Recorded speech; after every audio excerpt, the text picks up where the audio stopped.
Have you ever wondered about the Wild Hunt, the Lord of Misrule? What is it about? Why do different people think different things about it? What is the truth behind it? And where do we get that from? Well, if you're interested in this subject, carry on watching.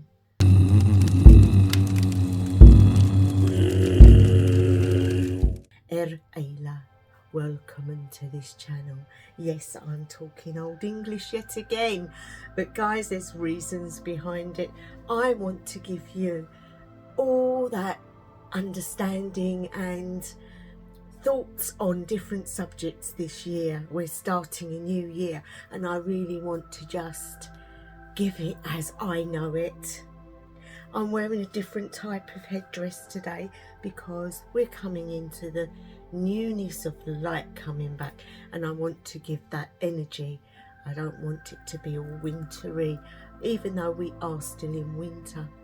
But because we're in winter still, we can talk about things that are to do with that time of the year. And one of those things is the Wild Hunt. Now you might ask, what is that about?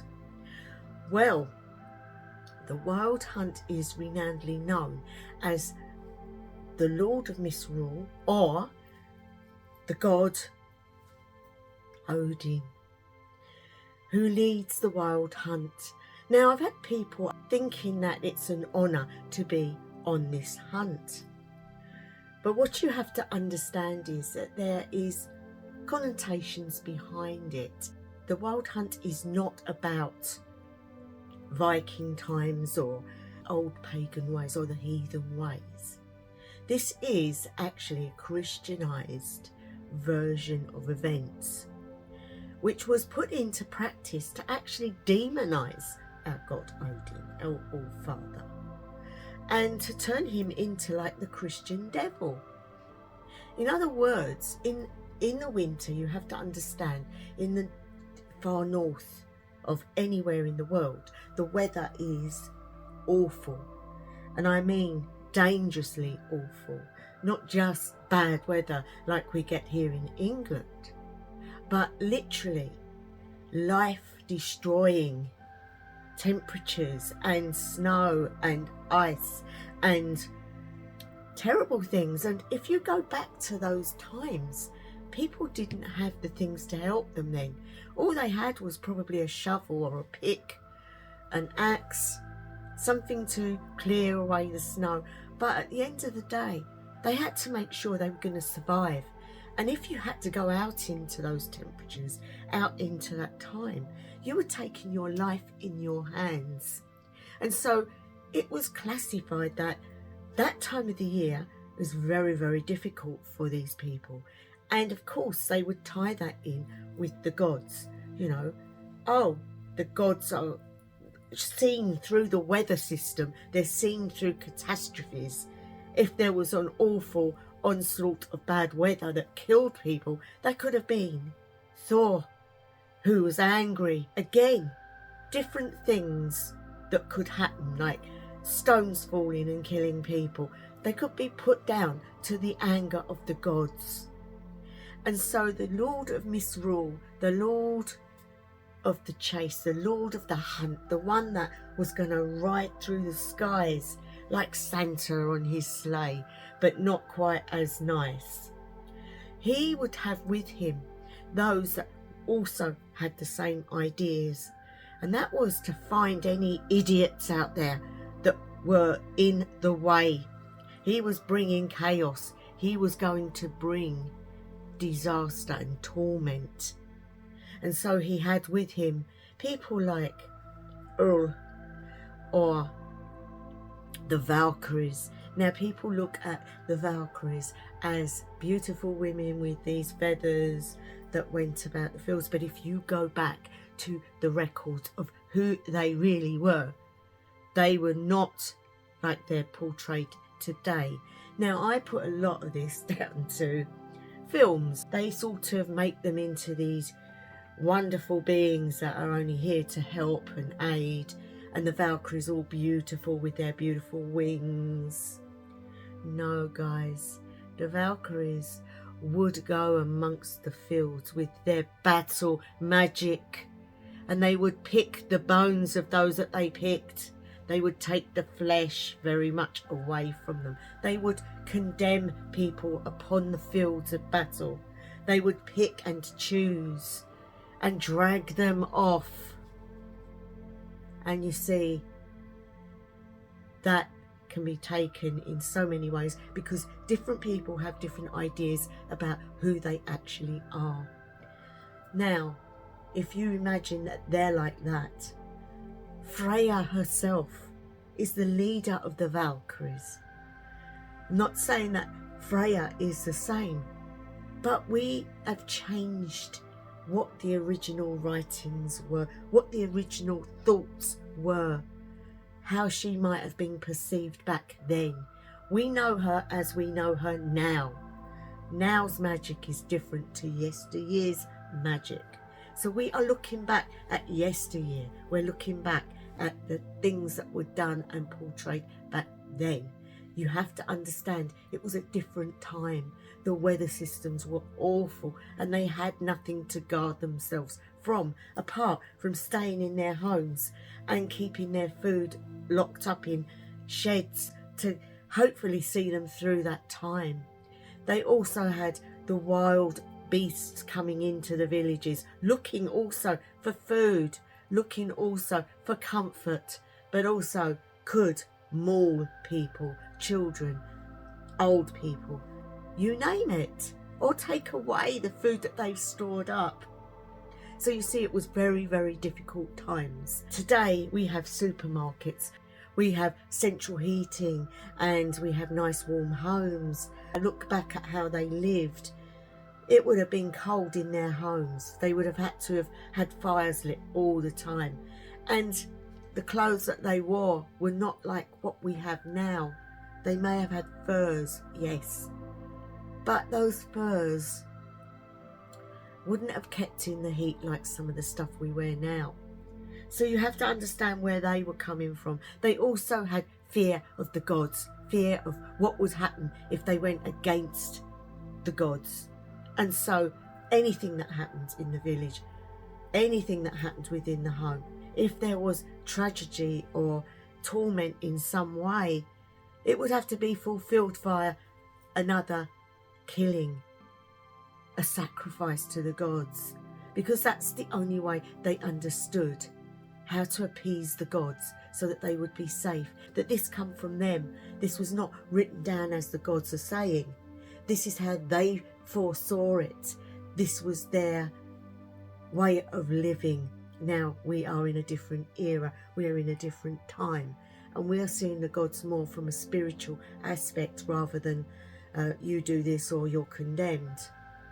So the wild hunt is about misrule, it's about torment, it's about frightening people, that if you were out or if you was caught by the hunt, you would be dragged away, kidnapped and put to death and taken to Helheim or wherever they deemed you could go. And so the wild hunt was nothing to be pleased about. If somebody saw them flying through the sky, it would be a sign of catastrophe to come. Something terrible was going to happen either to that person or to that village. And so that message would have been taken straight to the Seidr practitioner or the wise woman of the village. They would then go into trance and find out what's going on. They call it the wild hunt because it was wild.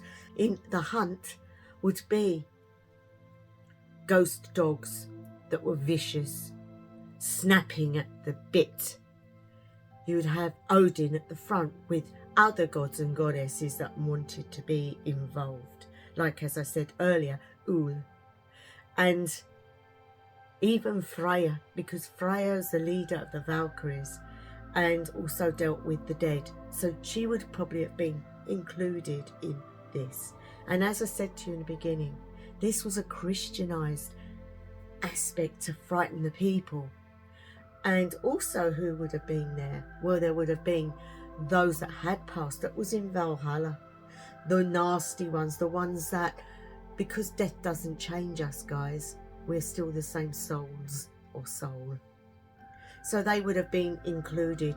You'd have had the dead dragged up and in there, running behind. Not on horseback, but just running behind. All of the ones you can think of that would have a bad thought about them, or the ones that people were scared of. And that would have been a hunt. The horns would be being blown. People would listen for the horns, because if the sound of the horns was heard, you hid and you stayed well in your homes. It was not a thing to be liked. Now, if you look at it today, people think the wild hunt is something wonderful, that Odin flies through the sky looking for things and all the gods are with him, and all the people that have been invited on it are privileged, have come and they're doing something nice. No. This is classed as Odin, the devil. Odin, the one that's riding the sky to bring torture and misrule and death. And so you see, it is a totally different thing. Now you might ask, why would the Christians do this? Well, of course, they wanted to turn the people against the gods. They wanted to show Odin up to not be who people think he is. They wanted to demonize him and turn him into a Christian devil, so that people would flock to the church for safety. And they were saying to people, if you stay in your ways, this is what will happen to you. Whereas if you become Christian, you are safe and you will be able to survive, because Christianity will save you from the devil, and the devil is Odin. So you see, it all changed and turned about when the books were being written by Snorri Sturluson around the year 1220. So we know that he was very Christianized, and though he took stories of the gods, and though he wrote the Eddas, and though he put a lot of effort into it, a lot of the background in what he wrote was very Christianized. And so people, when they read it, think it's from that time, but you have to understand the Christianized side of Snorri would have put a different connotation and attitude on what he was writing. And so, being he was also from the Icelandic Isle, and so they were very, very much more under that influence of the weather system. They had strange weather there. They had heated air coming through the grounds, and they had volcanics and all the stuff they'd never had where they originally came from. And so there was a lot to portray the gods as being evil, lots of catastrophes and death. And so he made the wild hunt the thing that could demonize them. Now, if anyone has any questions, please do put them below. And this is just a very quick video on what the wild hunt is for any of you out there that are interested in it. So I'm going to leave it there, guys. I hope it's interested you a bit. So thank you to my new subscribers. Thank you to all those that are supporting the channel. And if you are watching my content regularly but haven't subscribed, please consider doing so, because then you will be notified on whenever I upload, and also it will help the channel to progress and get to other people. So appreciate that, guys, if you could do that. So have a great day, evening, or wherever you are in the world, and I will see you in the next video. So wherever you are, whatever time of day, night or evening it may be, I wish you the best ever. House of Lang.